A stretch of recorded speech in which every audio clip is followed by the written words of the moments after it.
time on Roadkill, we rescue my Firebird. We built it in 3 days. Now burnouts.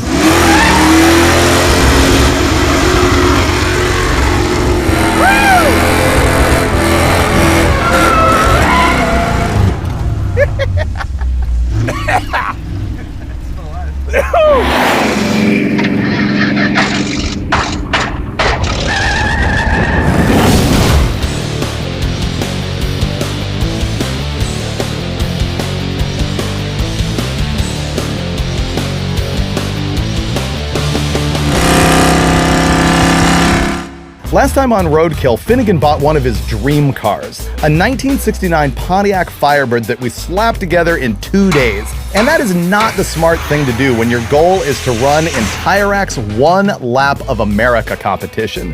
This event is historic for being grueling. It's a week on the road with a massive road trip. It's like 8 racetracks, multiple events at each track. There's autocrossing, road courses, drag racing. It is punishing. And as we've proved over and over on Roadkill, building a race car in 2 days is a surefire way to end up broken down at the side of the track. And of course, the Firebird was no different. On day 2 of the One Lap of America, with Tony Angelo behind the wheel, something blew up in the 400 cubic inch Pontiac engine that we had slapped together the day before. Big surprise. We ended up loading the car on a U-Haul and heading for Finnegan's house in Georgia to see what we could do to get back in the race. So it's Monday, and we should be at Road Atlanta right now in Georgia, but we're not because yesterday broke the engine. But the good news is my house is on the way to Road Atlanta, so we stopped here. My buddy Daniel Boshears brought us some parts. We're not gonna be beaten. We're gonna pull the engine out of the car, we're gonna go through it and see if we can rebuild it right here at my house, and then we're gonna pick up with the tour wherever we can. I mean, it heads to Florida tomorrow, and then it comes up to Virginia the next day, so somewhere in there, we will be back on the road in the poncho, and we will keep on trucking. There's going to be a lot of wrenching going on in this thing today, and Alana and I decided it just would not be cool for us to keep racing in our comfy brand new Hellcat, and so we're here to thrash along with them and see how quickly we can get this thing back in competition. Are we allowed to just push you around the track, Mike? Maybe we don't need to put an engine in it. Hey, I will push this thing across the finish line if I have to, but given the fact that we have tools and we have time, let's make it run. So the first thing we have to address is that engine. It doesn't want to spin anymore. We think it's the bottom end. So the 400 is going to come out. We're going to pull the crankshaft out, see if we can sort of clean it up, put new bearings in it, new oil pump, windage tray, put an AccuSump on it, which is an oil accumulator that will deliver high pressure oil anytime the car needs it on track, and then we will get back on the road.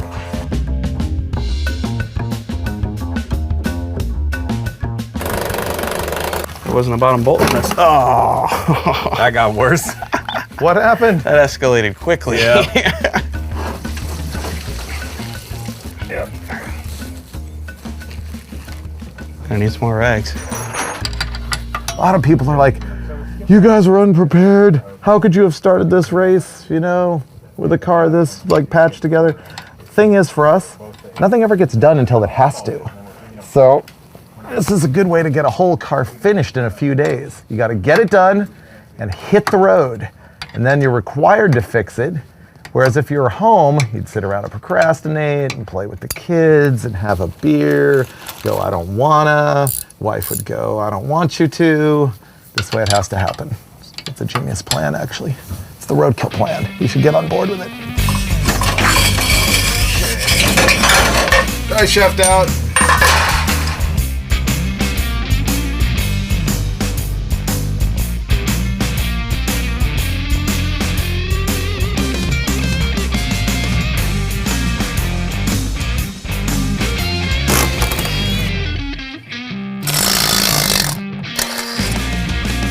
That doesn't look good at all. No, that's Wallard. Yeah.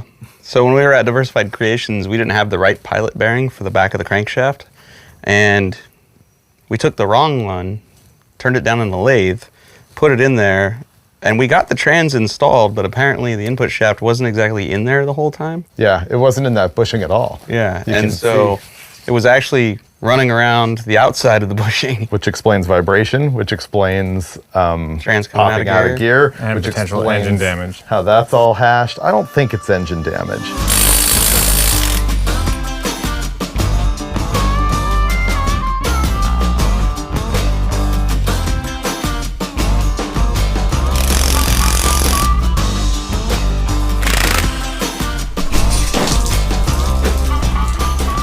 I found no major nightmares so far on the cylinder head or in the cylinders that I could see once I took this off. I think all our problems are going to be a connecting rod bearing, in my opinion.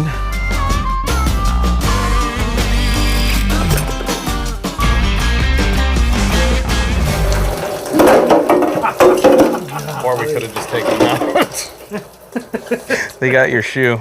Yeah. Just put that anywhere. You might lose a little bit of water. Oh, it's spun. It spun it. Wow. Yeah. The rod bearing actually spun. And what that means is not only is the surface that the crank rides on all eaten up, but the two halves of the bearing shell actually spun around in the end of the connecting rod housing, which you can tell because the back of the bearing is all chewed up. It's all mushroomed out from heat. There's spin marks in the rod, and of course the crank journal's hashed. And it looks like we've got that at least on 1 and 2, and maybe also on 3 and 4. And that's gonna be an oil starvation issue is my suspicion.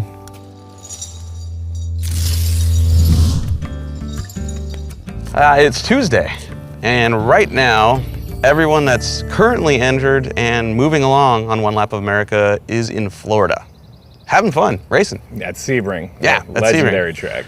Track on my bucket list. Me We're too. not there. We're not there. And we found out the 400 we built out of used parts, spun multiple bearings, wasted the crank, wasted the rods. We spent all afternoon yesterday surfing Craigslist and calling everybody I know in Georgia trying to find a decent replacement short block, and we couldn't. And last night we're at dinner and I get a text from a buddy of mine, my buddy David, my buddy Brandon, and they both said, we know where one is. And turns out a family member rebuilt a 400 out of a 1970 GTO 30 years ago, put a garbage bag on it, threw it in a shed and left it there. So we met them in a parking lot at 10 o'clock last night in the dark and picked up this, which was rebuilt and is now very dry, very rusty. They weren't lying, but it doesn't look like it was stored very well. It's clear that it has all the new parts we should need. Right, it's got new pistons, new bearings, new rod bolts, new cam bearings, new freeze plugs, everything. It was properly rebuilt, new rings at one point, but everything above the pistons is pretty rusty. Yeah, so sadly, instead of just throwing our top end on this thing and getting out of here today, we now need to disassemble this thing, take the rotating assembly out, clean our block, put it in there, put our top end back on it. We're probably out of here late tonight, early tomorrow, if everything goes well.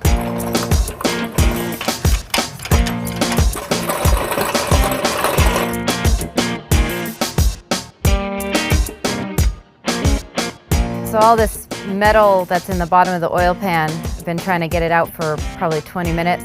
Just keep putting soap and water in. I don't even want to put it in our parts washer because it'll just ruin all of our paint thinner. So I'm trying to do this as a pre-wash. And every time I find a new passageway, you know, it's baffled pan with all its little doors and stuff, there's just little hideaways full of bearing material. And we can blame you later. Yeah, I know. This is a dangerous job. I like to do the jobs where there's no possible way that I can be blamed for failure later. What we're doing is we're going to lap the valves because we did have a little bit of a valve sealing issue, and since we're trying to put this thing back together and not miss anything, this is part of it. So David's washing parts, I'm lapping valves, and hopefully we'll be able to put the heads back together in, I don't know, 2 or 3 days maybe. No, we'll have it together in a little while. A lot of fun in the sun, lapping valves. I can't believe how much stuff got trashed when this engine had no oil going through it. Even the valve guides got a little bit boogered, and we're having to go through and file off a little lip that got pulled up by the lock against the retainer.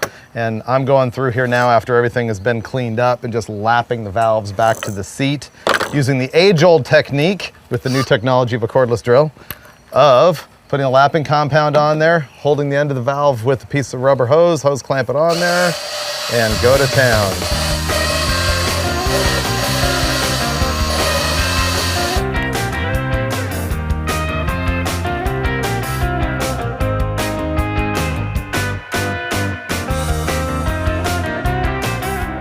I'm just going to hone the valve guides because, as David said, they're just completely too tight. This is yet another project that totally snowballed here. I took the heads apart just to clean all the metal out of them because there was junk in them everywhere. And that turned into, maybe we should lap the valves. And that turned into, this stem clearance seems pretty tight. That turned into honing the guides. That turned into polishing the valve stems. That turned into polishing the valve stems. This thing's designed specifically for you to hit me in the nuts. Mm-hmm. Works good though. Mm-hmm.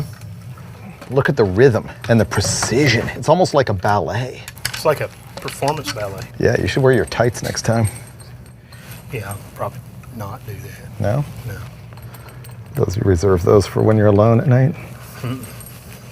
Me and tights don't get along. Really? You and your J. Edgar Hoover poster don't like that? Whew, that's bad, dude. Boom, valve springs assembled. Head's done. There you go. Seat and all the keepers, locks. Everything's ready to go. I'm gonna drill a bit that way a little bit. That far, is that good enough? That far enough? I think we're committed to that angle. Wherever it's going is where it's going. I can't believe you did that. Yeah. I didn't think you would.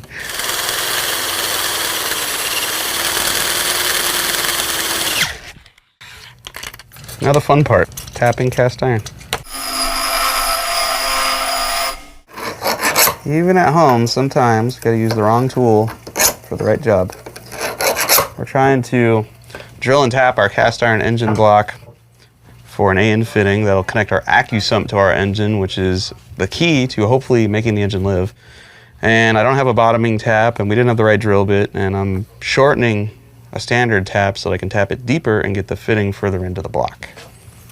Let's hope it works.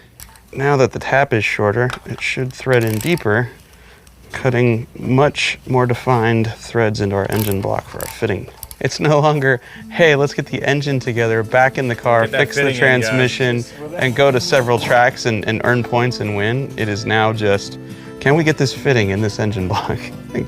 Once again, kids, lower your standards until you achieve a goal. Any goal. Tuesday night, I like to think we got a lot done today, if a lot means cleaning everything here. We didn't actually get to the assembly part, which sucks because we probably should leave tomorrow if we want to get to the very last racetrack of One Lap America. So I will be staying here all night trying to reassemble the engine, maybe get it in the car, maybe not. There's a lot left to do before we hit the road.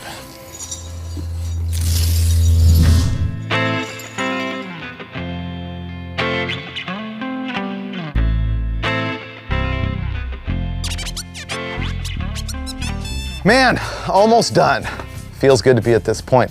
Here's the bad news. We were here till 3:30 in the morning last night because if you look really carefully, you might realize that this is not the Pontiac 400 we've been working on the entire time. Nope, that is the motor we started out with in Michigan and we cleaned all day yesterday.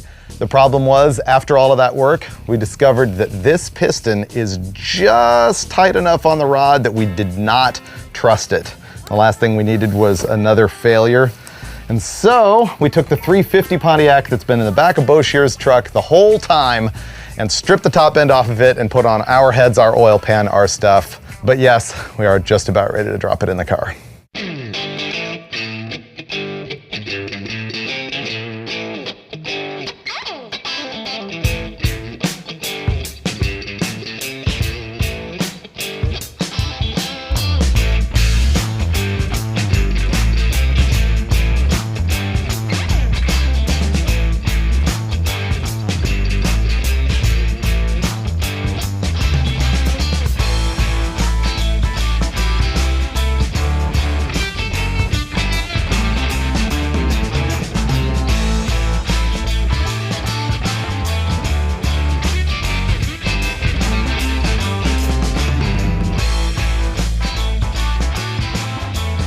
With the engine reassembled and installed, we swapped the hardware from our old transmission over to the new one that Bo Shears gave to us. This hopefully solves the problem of our transmission popping out of gear at high speed. Besides that, it's just accessories that need to go in, including an AccuSump system, which will give us the oil control we need to keep our new engine alive on the road course.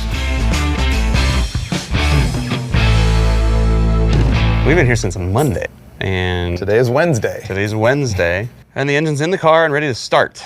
We're crossing our fingers. This is the end of this disaster. because we need to drive 11 hours to Gingerman tomorrow. Hit it. You ready? Yes, sir. Please run.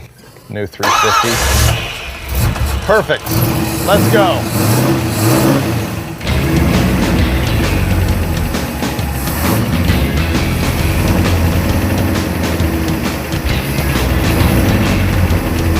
Runs good.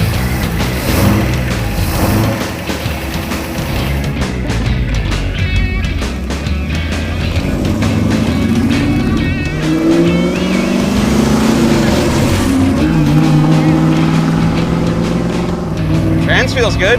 It's gonna have a deeper first gear and second gear. All that work, you know what we forgot to do? What? Turn the steering wheel straight. I thought about it. I thought about it at one point and I was like, forget it. It's all right.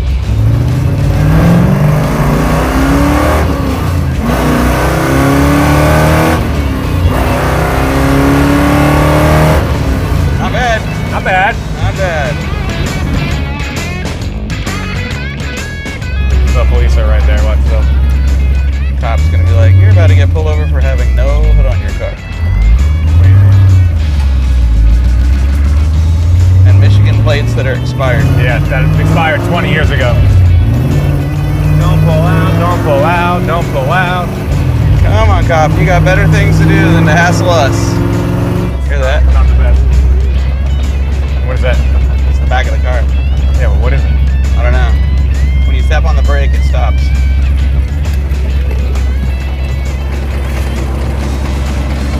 That wheel looks maybe loose. Okay.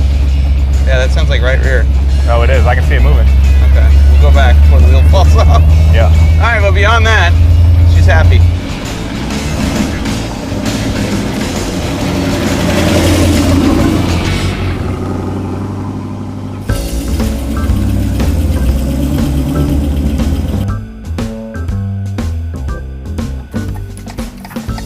Something's real bad. When you step on the brake, it goes away. The whole wheel's loose. But it's not loose on the lugs. Okay, we took it for a little lap around the block, and we almost made it without something that sounds like the wheel's gonna fall off. So it's probably great that we're about to head out on a 1,000-mile journey and then road course this thing around Gingerman. What do you think, David? We're gonna make it? One way or another.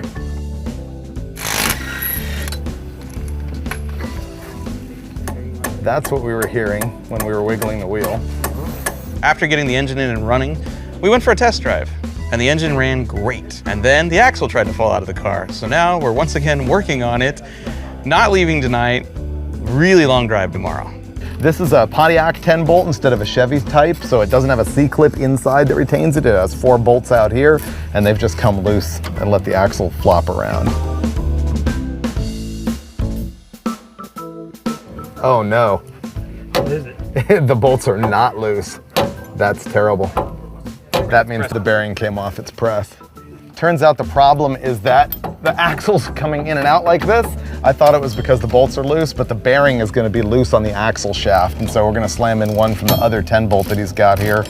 And we gotta lash the valves and stuff. So we got a little more fiddling tonight before we finally hit the road tomorrow morning. Is that actually gonna happen? Oh, I hope so. Me too. Yep, look at that.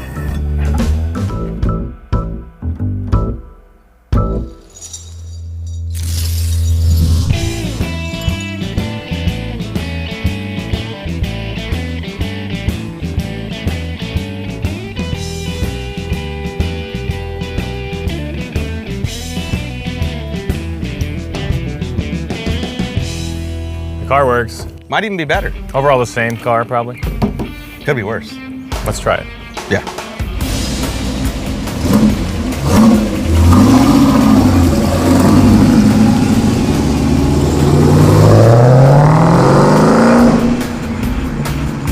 Thank you, Daniel Boshears. Nope. Coming to the rescue. I've changed my goals now. New goal is to end this trip with a Firebird and at least one running out of 4 Pontiac engines. That would be dope. Beat Mr. Corvette guy at Gingerman. That would be great. At least one lap. Gotta beat him. And then, you know, party on.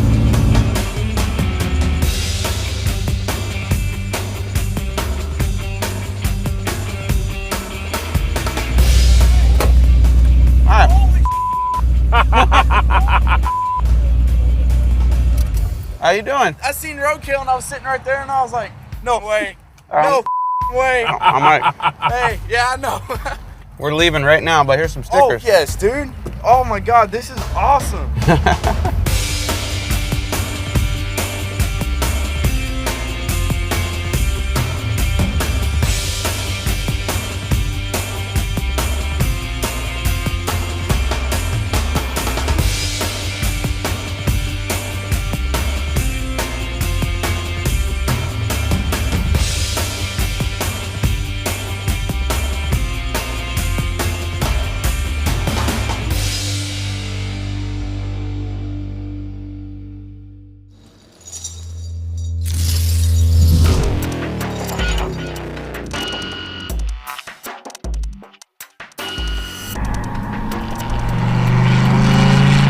We made it, the second to the last stop on One Lap of America. This is Gingerman Raceway. We're in South Haven, Michigan, and yesterday was like a 700 plus mile drive. Yeah, it should have taken 11 hours. And it took? 15, 16? 16 and a half. Yeah. Yeah, and it was very rough in the cushy as Hellcat. At one point, I couldn't find one of the USB cords, and so our music had to stop, and there wasn't satellite radio. Yeah, I don't think the video guys caught that though. No, how are they gonna know how we suffered? I know. It's been really, really rough. No, it wasn't. Whew, it's Friday. We just drove 800 miles in the Firebird. We have a used engine, a brand new gearbox, lots of hope, lots of dreams, and new goals. All we really want to do now is beat 1/4 of the racetrack, which is what we blew up on the last time. So, and doing better than that Corvette would be nice. So we're gonna change the oil right now, adjust the carb a little bit, check the air in the tires, and then I get to go on a road course for the very first time in my dream car. I'm pretty sure the Firebird's gonna make it. I had my doubts when we first left, but it drove all these miles. It's not making any noises that were any worse than when we left. We'll see. Oh, I got a wedgie. I'm sure that'll work itself out. That's a good start. Okay, got oil pressure. I have a steering wheel. It's really all I need, because the last time this went wrong, we didn't have oil pressure. So as long as I have that and a steering wheel, we're good. Driver suit wadding up my underwear. Can't believe I get to go racing! Even if we are dead last, I don't care. Okay, pulling up, I am next.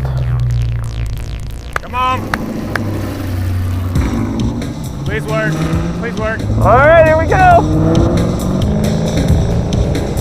I have no idea what turn is over this hill. I'm assuming it's here, because the braking zone's on the right. Yes, it is. I can see where a ton of people have gone off there. I see an apex cone. Woo-hoo-hoo! I get to do this.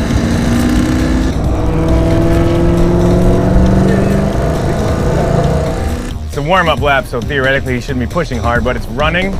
Probably went through some turns with a little bit of G-force. Here it comes. We're driving. We're racing. All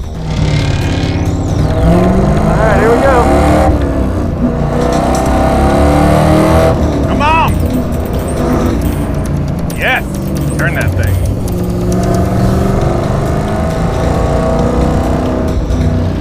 We're still going. We're still going! Okay, I'm out of gear. Okay, it doesn't want to stay in third gear.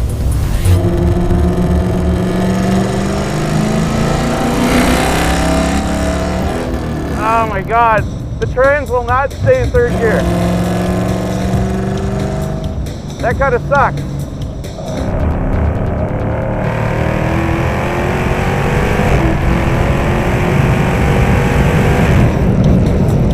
I do not have the brakes for that.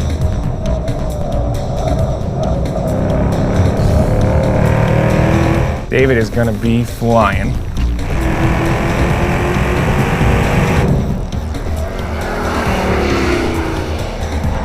Nice. There we go.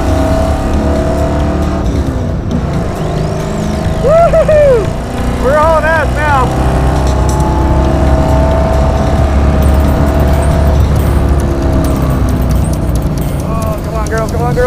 brake, brake. One more turn.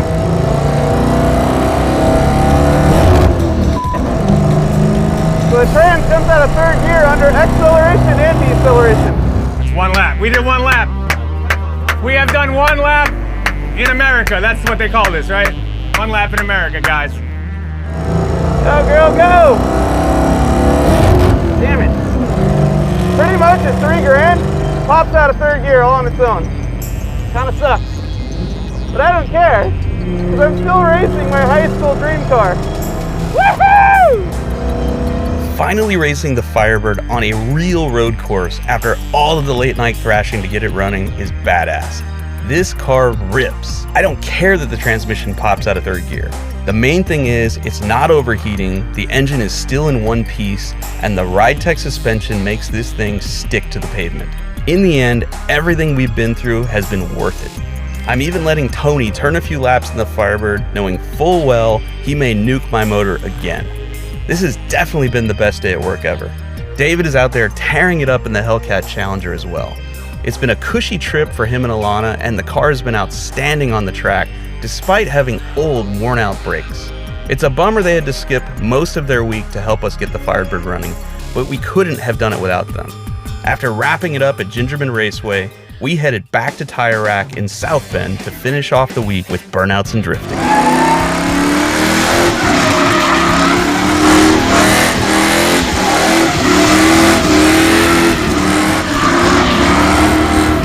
I hope the AccuSum's on.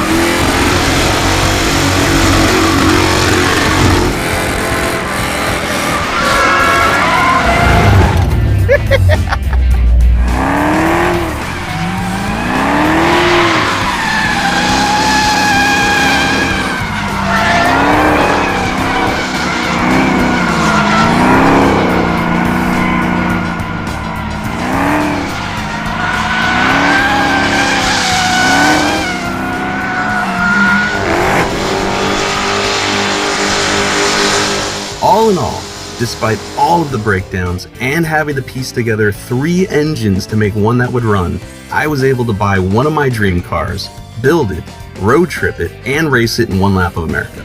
Like David said, doing it this way forces us to complete projects that may otherwise sit collecting dust. And that is what Roadkill is all about. Support companies that support Roadkill. Buy your speed parts at jegs.com. Don't be that guy. So straight ahead.